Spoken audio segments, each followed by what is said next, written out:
just a brief discussion on 7.3, and then move forward from that. There was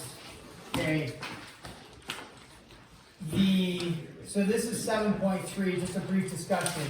And then we move to 7.4. So with this, we had this function y is equal to x squared, right? And that parabola opening up has a vertex of 0, 0, right? And then everything we did with those in terms of shifting was based off of this.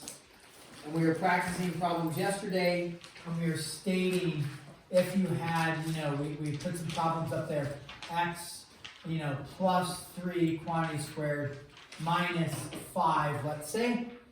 We know we're going to take the parabola, and we're just going to move it around. That's all we're doing. And we're either moving it up or down, left or right. That was it. And you're just moving the vertex. We didn't even discuss narrow or wide, which would be based off of a value out here.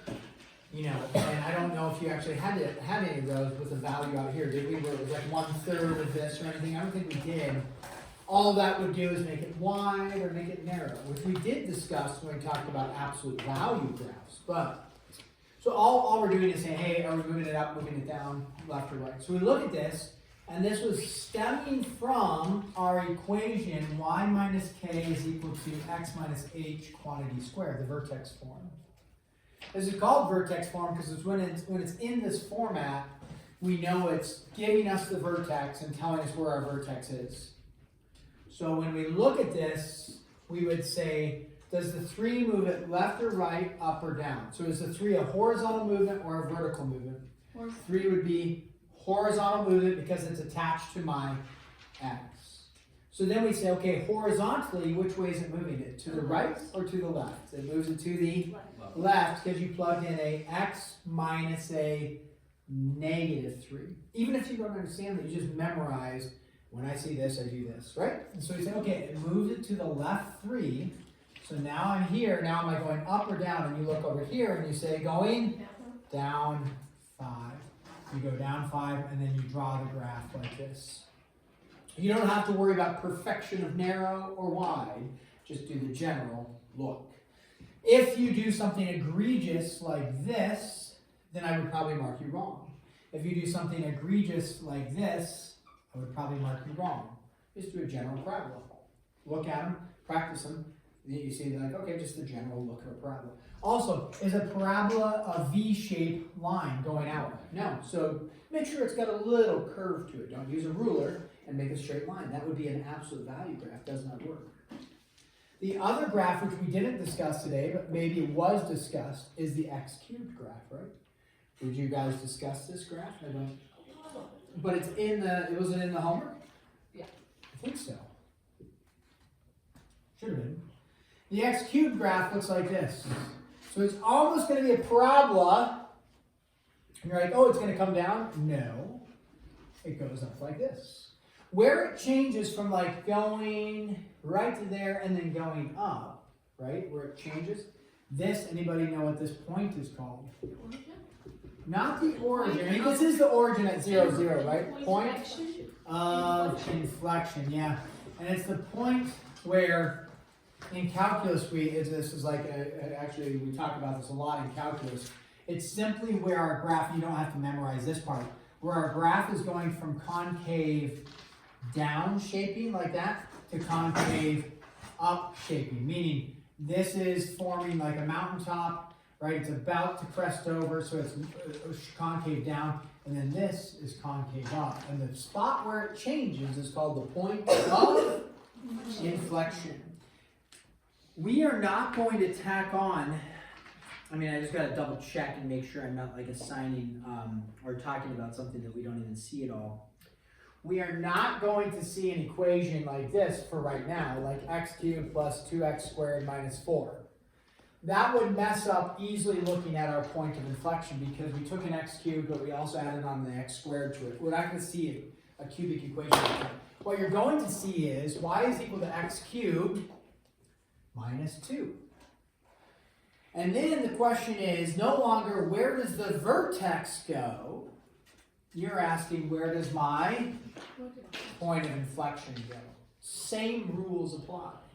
So what does this do? It takes my, remember, you have to memorize, there's too many graphs going over here. Remember, memorize your general parabola graph, y equals x squared, right to the origin. Memorize your y equals x cubed graph. It's a curve like this going right through the origin, right at the point of inflection. What does this graph look like now? It's the general, right? It's this graph, except where does it go? Down 2. So now the point of inflection is no longer here, the point of inflection is there. So now the graph would come like this. Don't worry if you're like a little, right there, you can tell I'm a little bit off. I mean, maybe you can't tell that, but it's like, actually the point of inflection may have been like right there. But the general idea would be, where's the point of inflection, and then draw the general look of the graph, okay? So to like know if it's like going left or right, it needs to be in like some type of like parentheses? Then, yeah, which I believe you would have some, let me double check, I didn't know if you do. No, you do have some like that. They say like f of x, and Nicole, thank you for bringing this up. They say f of x is like x plus 5 quantity cubed. Now you know, is my graph going to be a parabola, or is it going to be a, whatever you want to call this, like a sideways S or something? It's a cubic, you just call it cubic. Is it a quadratic, or is it a cubic? Well, you look, what is it right here? A Cubic. So you know the base graph needs to look like this. Now you just got to figure out, am I moving it left, right, up, or down? And I'm going to move it to the left, how many? 5. And so you say, okay, I just took this graph, moved it to the left 5, and so the graph looks like this. Again, I'm not going to be like measuring exactly where the curve went through, right? I'm going to say, okay, yeah, left 5 done. And so even if you're like coming up like this, and then you accidentally messed up, and it's like, oh, the point of inflection you just drew is there, the general look is going to be okay. Okay? But sometimes what people do is they draw a parabola. Is that wrong? Yeah, that is wrong. It's not a parabola. But same concept applies, right? Remember, if this is confusing to you, just write what letter? Y. Then if I tacked on plus 2, what would that do? You go up the top. Yeah, so it'd be here, we go left, up, and make our graph look like that. Okay? There you go. Point of inflection instead of vertex. Same rules apply, which is really nice for us. Okay? I think that should get you completely through. You guys were assigned problems, correct? I wrote these down somewhere. We had 1 through 23 all, right? And then we tacked on 27 through 32 all, is that right? I'm just double checking.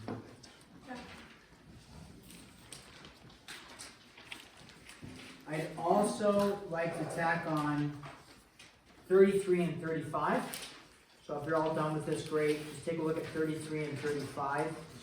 All that is on 33 and 35 is looking at a graph and writing the equation. So I'll do one for us right now.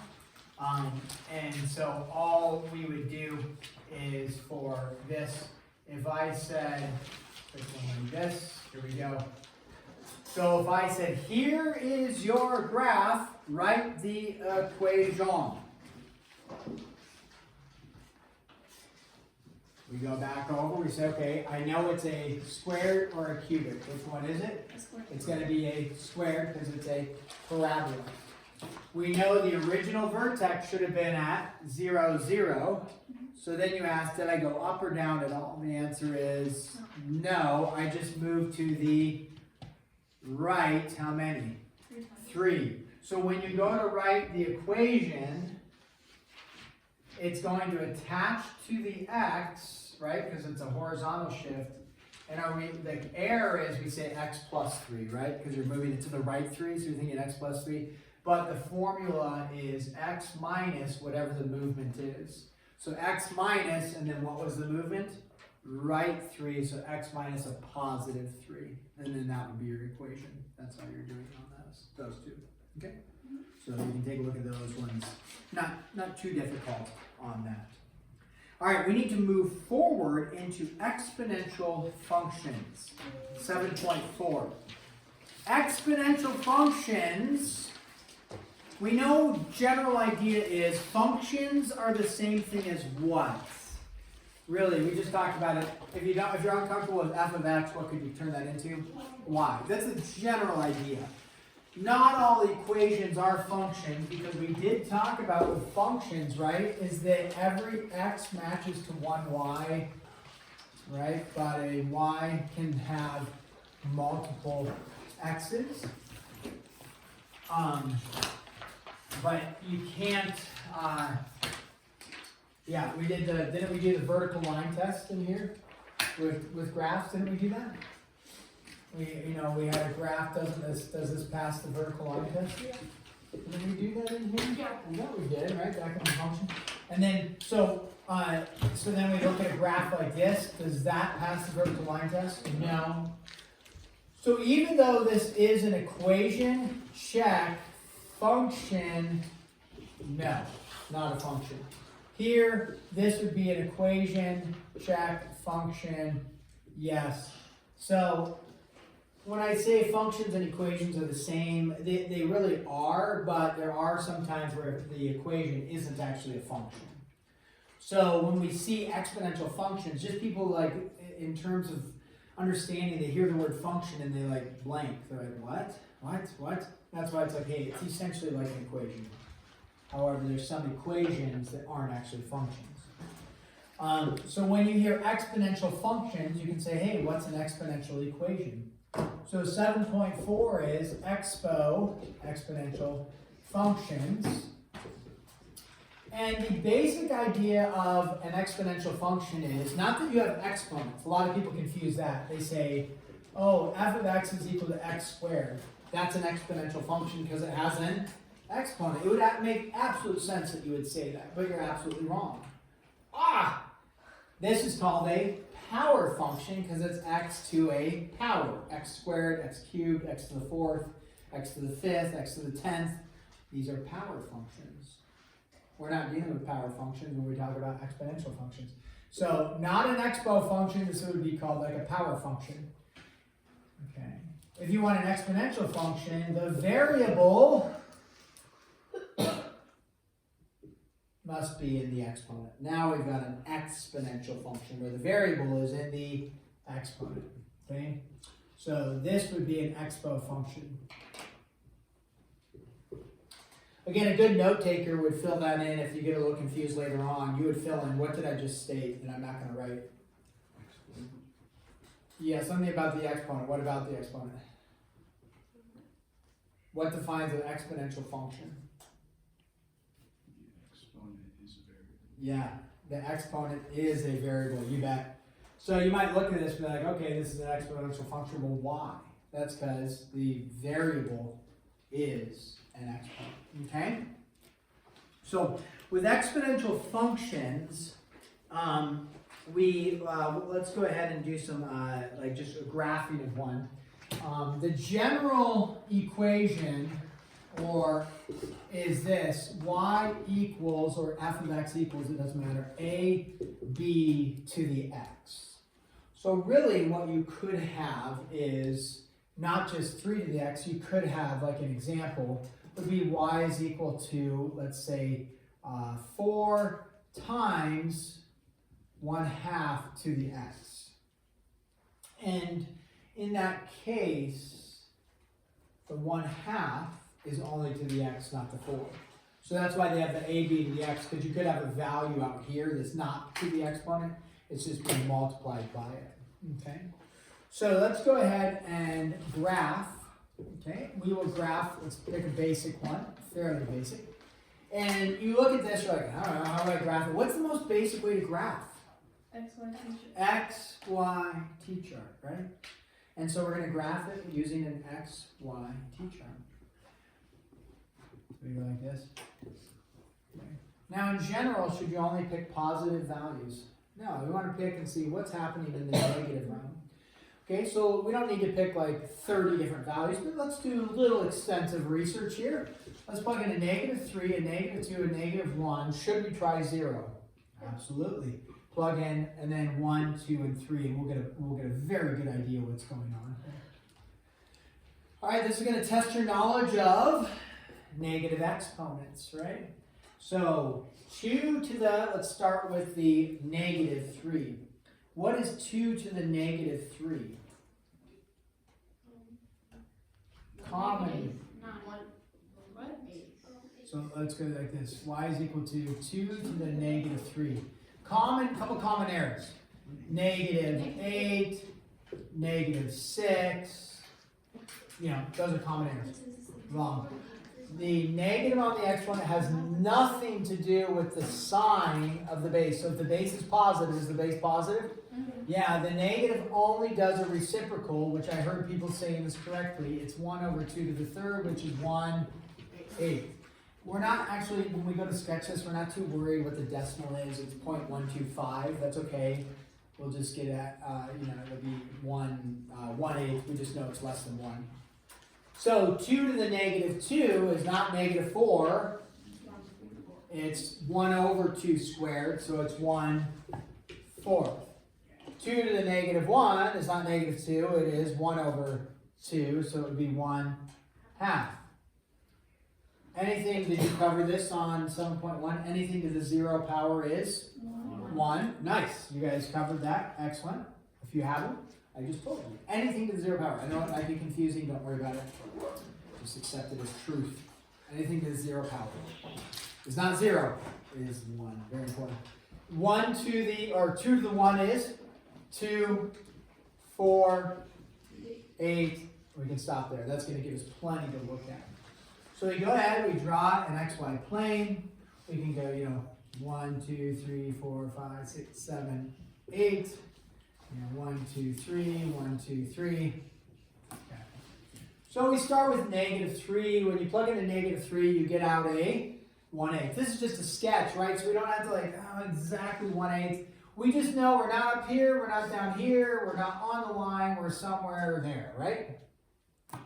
Then we know when we plugged in a -2, we got out a 1/4. So is there a slight increase?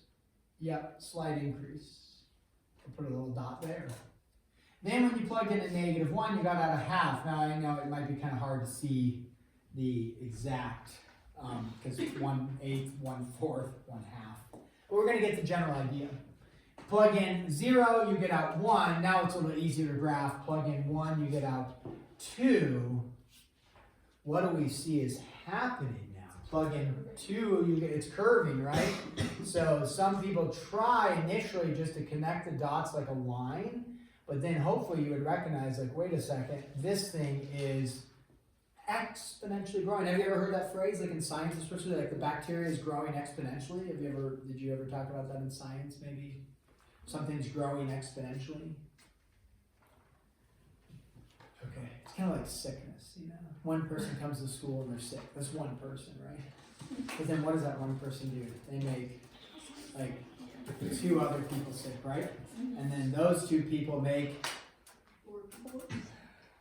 right? 2 people each, 4, if not more. And then those people make, right? And all of a sudden it just, pretty soon, the whole school is wiped out. So sickness came into this world, into this school through one person. We just have to figure out who it was. I haven't gotten sick at all this year. What? I haven't gotten sick at all last year or this year. Norman, start coughing on her. I think it was Naomi's fault. It probably was. Well, it was Fletcher's start because he started. Fletcher started a worship team. He started Before it in Christmas. November. He started Fletcher's it in been sick November. for a while. Yeah. So we could find something to blame. I'll never take the blame. It was never me. So. Okay, what we see though is, right, that's exponential growth. Sickness works that way, bacteria work that way. They start to multiply, right? And it's this accelerated growth. So here, if you think about this then, is when we go to connect the dots, let's ask ourselves, will I, as I go to connect it, will I start here and then come up and then, and then connect the dots like this? If I did down there, this would represent I have which type of y values, positive or negative y values? Negative. The only way to get negative y values out would be to plug in something to here that would make this whole thing negative. Does the negative on the exponent have anything to do with the sign of the base? No. This will never turn negative. So if you plug in a negative 100, all that is 1 over 2 to the 100. Is it still positive? Yes. I'll give you a help. It is. Is it really a tiny, tiny, tiny number? Yeah, you bet. So all that's going to actually happen is this is going to go really close to the axis, but it'll never go through. So it never goes through in this case. And then as we grow, so you could, if you're drawing this graph, you'd want to be careful not to accidentally let it dip below the x-axis. It doesn't have to be perfect, but just make sure it doesn't dip below the x-axis, and then just grow it like this and grow it exponentially. Don't draw a line because it's not a line, it's a curve. That is called exponential growth. Okay? So then, you're going to have ones like this. It's going to say, complete the table. Okay, so this is kind of nice because they have something like this, 1/4 to the x, and then they just give you the table, and they give you something like this. They say x, then they say y, and then they say -2, -1, 0, 1, and 2. What did they create? It's just not in my typical format. The table is a what? X, Y, T chart. Yeah, that's all. They're not asking you to graph it. They're just saying, hey, fill in the values. So you look at this, you say, okay, if I start with a -2, a negative exponent. Keep in mind, is the base positive or negative? 1/4, positive or negative? Positive. All the values here should be positive. Always positive. So if you plug in a -2, what does the negative do? It just flips it. So 1/4. So when we say y equals 1/4 to the -2, the negative flips it. So it's actually 4 to the second power. You could either write it as 1/4 to the -2 or 4 to the second. The negative just flips it. Ah. Ah? See. Okay. And then we get out what? 1/16. 16. 16? Just 16. When you plug in a -1, 1/4 to the -1, how does it do the 1/4? Just flips it. So it's just going to be 4. Keep guessing. I thought we were still talking about 16. So, of course you were. Alright, 1/4 to the 0 is 1. 1/4 to the 1. 1/4 squared. 1/16. Now, they didn't say to graph this, but I want to graph it real quick because I want us to note that here you had a 2 to the x, here you had a 1/4 to the x, meaning the fraction. Here you grew like this, going left to right it grew. Here, at the -2, you're way up at 16. At the -1, you're down here at 4, then 1, and then right, and then 1/4, and then 1/16. Notice when it's a fraction, it descends going left to right, like that. So when it's not a fraction, when it's something greater than 1, it'll ascend going left to right. When it's a fraction, greater than 0, less than 1, it'll descend like that. Now they didn't say to graph, they just said do the chart. We did the chart. Congratulations to us. If it was negative, would it do the same thing? Like if it was a -2? Would it have like a negative slope like that? Oh, back over here, like on this one? Is that what you're saying? Yeah. So, like, if you go like this, Yeah, would it like necessarily have a negative slope? what that is going to do is that's actually going to reflect it over the x-axis, and it would go like that. Because what that would do is every time you plug in a number, it just turns it into a multiplied by a negative makes it negative. So all these values, you plug in the -3, you used to get out 1/8, now you get a negative, negative, negative, negative, negative, negative, negative. And then you would graph that, and you're just gonna get the flipped over. Okay. Yeah. Then if you plug in a, and I don't think you even have to do any, no, that's not true. There are some negatives on the outside of the function there. So we will do one of those. Okay, complete the chart on this one. I guess since it was asked, and now it works out perfect for us, let's do this. -1/4 to the x. So same chart, same numbers, slightly different function.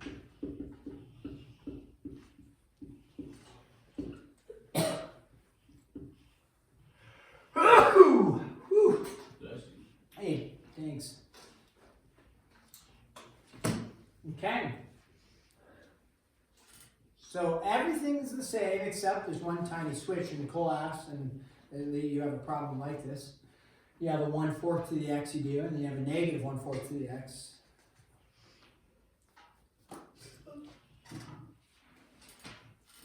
So remember, if you plug in, and maybe let's start with something easy besides the negative exponent, because the negative exponent messes with us. Let's start with 2. If you plugged in 2, remember over here, you plugged in 2. 1/4 squared is 1/4 times 1/4, which is 1/16. So you got out a 1/16, but now you multiply it by a -1.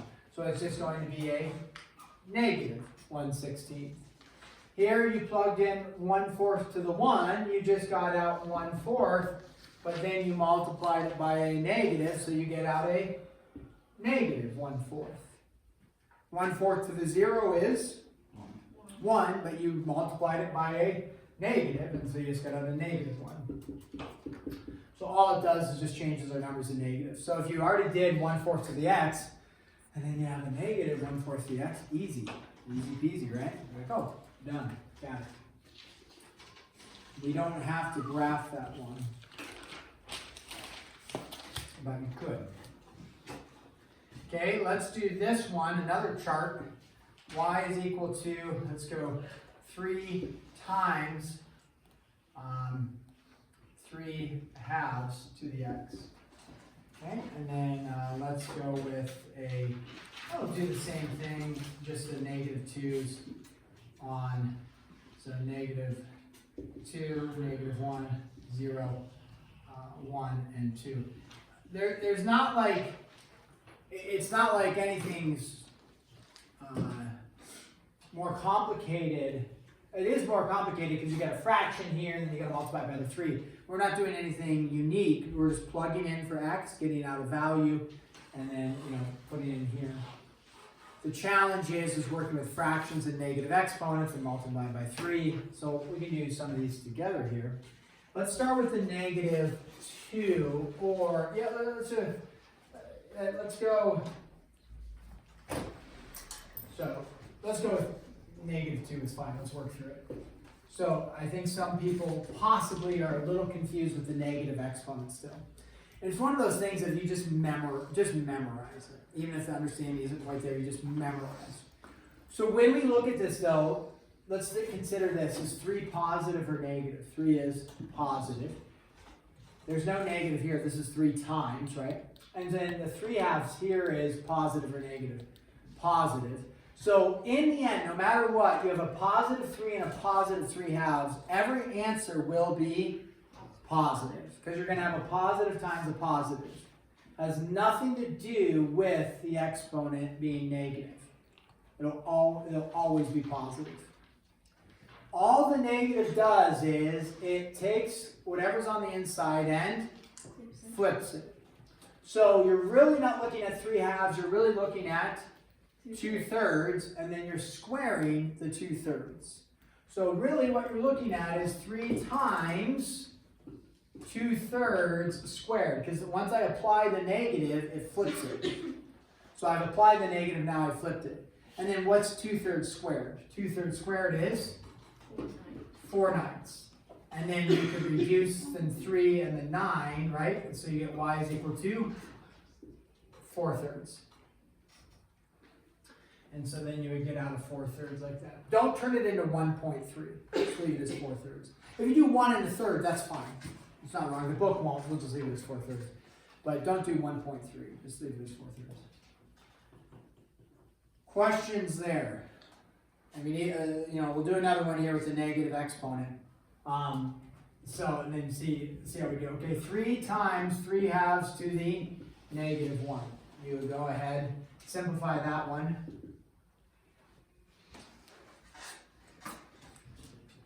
It'll be 3 times something, not 3 minus 3 times something.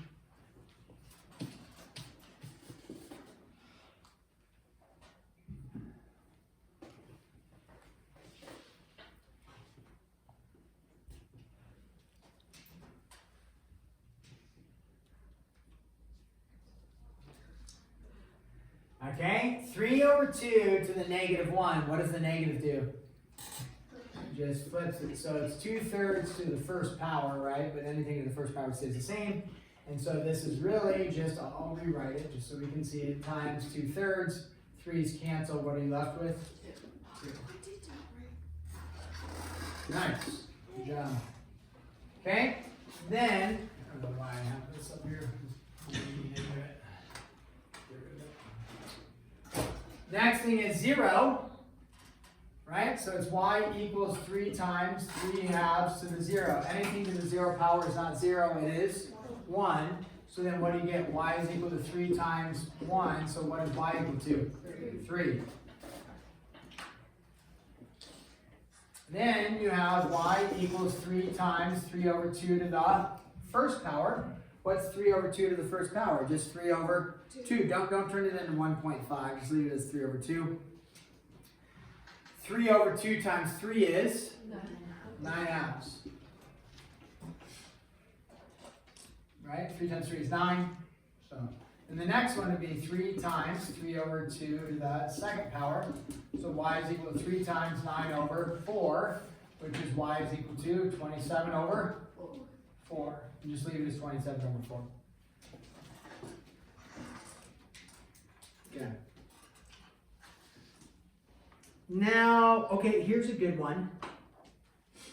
Because what happens when the negative, is in the exponent? Let's do this one over here. I'm going to erase this. Okay. Here we go. Y equals 2 to the negative x. xy, make sure we're doing the, consistent with, they typically just have you doing the negative 2, negative 1, the 0, 1, 2 out there, okay? So now the negative is in the exponent rather than out front. So before we had the negative, I've erased it, but remember I had the negative out front, and it just changed all our values to negative, because the negative was out front. We're multiplying the negative in. Here, the negative is in the exponent. Does the negative on the exponent have anything to do with the sign of the base? I can't emphasize that enough. No. So if the base is positive, which it is, it's a positive 2, all of your answers will be positive. They'll all be positive. So when we plug in here now, we'll go 2 to the negative. Remember, it's a negative, so we leave that there. The first number we're going to plug in is a negative 2. So 2 to the negative 2 is the same thing as, what's a negative in the negative? So it's really just the same thing as what? 2 squared. So it's going to be equal to 4. So we get out 4 right there. Then we do the same thing with y is equal to 2 to the negative, right? And then x, what are we plugging in for x? Negative 1. So y is equal to 2. Because it's 2 to the first. The negative is positive, so y is equal to 2. And then anything to the 0 power, negative 0. 0 is neither positive nor negative. But, if you write equals 2 to the negative 0, it's just 0. So that's going to be 1. Alright? And then we plug in a positive 1. So it'll actually be 2 to the negative, right? Y equals 2 to the negative, and then you plug in a positive 1. So it's really 2 to the negative 1, which is just the reciprocal, right? So what's 2 to the negative 1 the same thing as? 1/2. And then 2 to the negative 2 is just the reciprocal, so it's going to be 1/4. You'll notice, although remember I changed these values because Nicole was asking over here about the negative out front, but if it, right here, you'll notice we're getting the same values, right? 1/4, 1/2, 1, 2, and 4. You're just getting them in reversed order. And so if you were to graph this one, you know, you'd say -2 up 4, and then -1 up 2, 1, and then on down. And so what you see is this going down like that. So when a negative in the, remember Nicole asked whether you recall this or not, Nicole asked, what if there's a negative out front? And I told you that's just going to flip it down, right?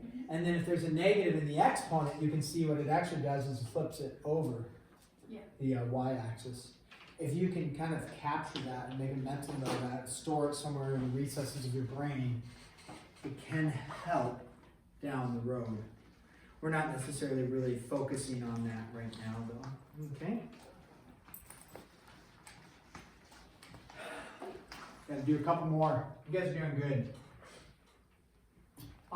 So hopefully those ones aren't too bad, right? Now, let me challenge you is that if you're like on your calculator and you're just plugging in, but your calculator will do these for you, right? 3/2 to the negative, so you can do a negative exponent and it'll flip it around and give you a fraction and everything.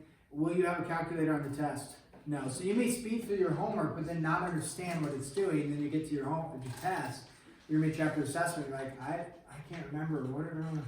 So the calculator not going to be helpful in the long run if you don't understand it, right? So make sure you're understanding, oh, this is 2/3 squared, this is 4/9, 2 squared, 3 squared, right? So hopefully that will make sense for you.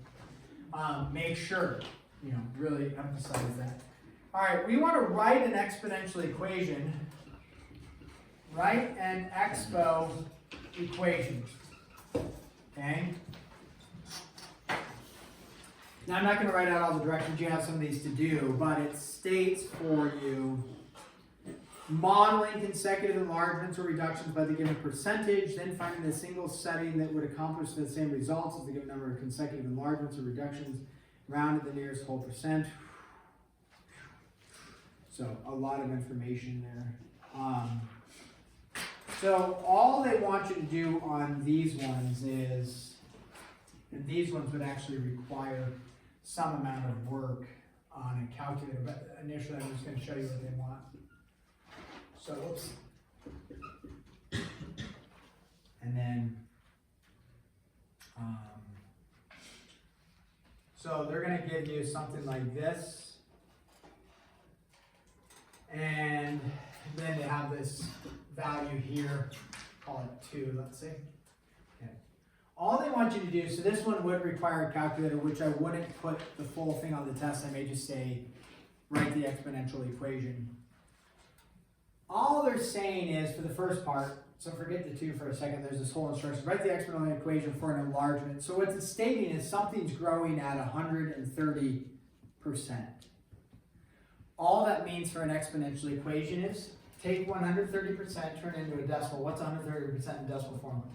1.3. That is now your base for your exponential equation. So it's actually equal to 1.3 to the x. That's all you do. So it's growing at 130% each time, whatever it is. So, you know, it's like a bacteria growing at 130% every hour. And so, like, you know, you plug in after 1 hour, it's at, you know, this. After 2 hours, after 3 hours, after 4 hours, whatever. So then what they say is after 2 rounds of whatever the time frame is, where are you at? This is, you would take the 2 and you would say, hey, what's 1.3 squared? Now that's not impossible to do, 1.3 times 1.3, but I'm not going to give you some extensive amount of work to do longhand multiplication. Not that 1.3 times 1.3 is extensive. you know, you can do that, right? Hopefully, you do it out longhand, and you get out 2 decimals, 1.69, which would be, it expanded 169%. And so here's your exponential equation. After 2 iterations of it, you get to 169%. It's not like really, when you get to that problem, it's just like, looks very complicated, but it really isn't that complicated. It looks complicated, but it's not. Okay? Okay. So let's assign you some homework. This will not be due tomorrow. What is due tomorrow? 7 point. Did we grade 7.2 yet? I don't think we have, so that's fine. We're going to grade 7.2 and 7.3. Okay, 7.4 is going to be due on what day? Monday. I said it's not going to be due tomorrow. That's okay. All our times are a little bit off. So, good. Should be expecting an MCA. Yeah, great. Jed's like, when should we expect an MCA? Let's not do tomorrow. Let's look at doing it next week on a Monday or a Tuesday next week. So good question, Jed. Jed has analyzed it correctly. We are nearing the end. I'm probably leaning towards 7.5 will probably take 2 days to do. 7.6 will just be a day. So we could probably do it because tomorrow we'll start it at 7.5. Probably leaning toward Monday 7.1 through 7.4 MCA. Yeah, 7.1 through 7.4 Monday MCA. Good question, Jed. Okay, homework problems. Exponential functions. We are going to assign you. Oh, that's a good one. I didn't talk about that, but that's okay. We'll talk about that later. I'm going to assign it and then we can talk about it. I'll probably forget and then grade it. You guys will be angry. That'd be awesome. Okay, we're gonna assign 1 through 15 odd. Bob. Now I gotta tack up some other stuff. Okay. Numbers 1 through 15, Bob. And then we're gonna skip 17, and I'm gonna do, I don't know if I would care about that.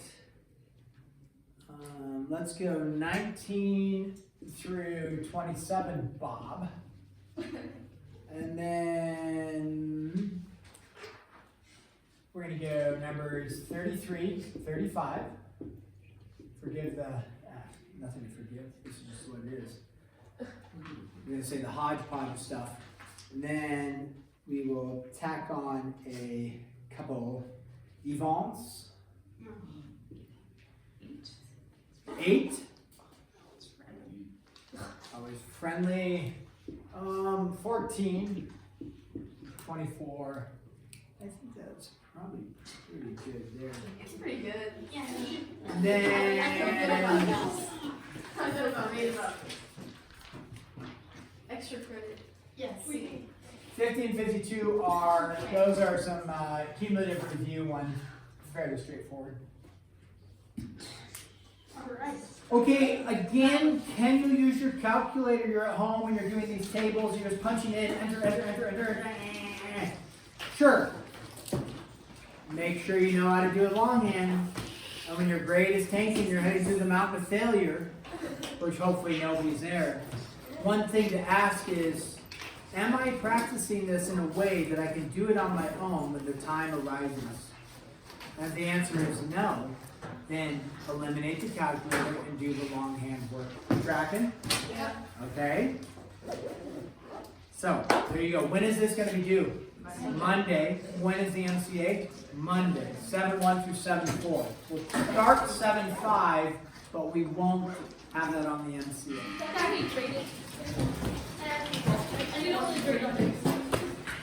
We may. You never know. Never know.